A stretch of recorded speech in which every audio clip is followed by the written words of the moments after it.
తెలుగు వారి #1 choice Telugu matrimony. Secunderabad Monda మార్కెట్లో ఇటీవల జరిగిన దోపిడీ కేసుని పోలీసులు చాకచక్యంగా ఛేదించగలిగారు.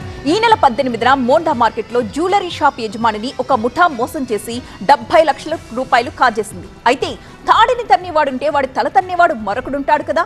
ప్లాన్ అంతా రివర్స్ అయిపోయింది. దోపిడీకి పాల్పడ్డ కేటుగాళ్ల నుంచి దొంగ సొమ్మును కొట్టేశారు మరికొంతమంది మాయిగాళ్లు. సినీ పక్కీలో జరిగిన ఈ దోపిడీని పోలీసులు అత్యంత చాకచక్యంగా ఛేదించగలిగారు. నగల వ్యాపారిని బెదిరించి డబ్బు కాజేయడానికి ఒక ముఠా పథకం వేసింది. అతడికి తక్కువ ధరకు బంగారం విక్రయిస్తామని ఆశ చూపించి వీలైనంత దానికి నగదు రూపంలోనే డబ్బులు ఇవ్వాలని ఒప్పందం కుదుర్చుకున్నారు మధ్యవర్తి. వ్యాపారి నుంచి డబ్బు కాజేయడానికి ముందుగానే 20 మందితో ఒక గ్రూప్ రెడీ చేసుకున్నాడు.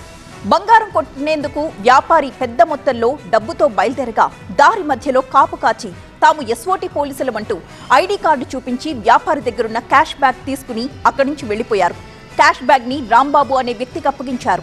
ఈ గ్యాంగ్ లో భాగమైన రాంబాబు బ్యాగ్ ని జేబీఎస్ వైపు వెళ్లిపోతూ ఉండగా అక్కడే కథంతా అసలు మలుపు తీసుకుంది.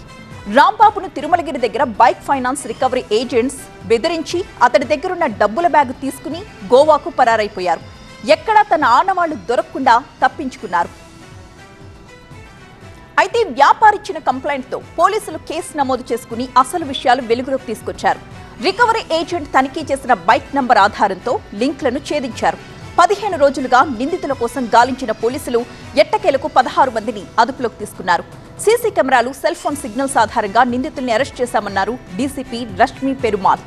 నిందితుల నుంచి 43 లక్షల రూపాయల నగదు, 59 గ్రాముల బంగారం రికవరీ చేశారు. మిగతా డబ్బును గోవాలో విలాసాలకు ఖర్చు పెట్టినట్లు తెలుస్తోంది.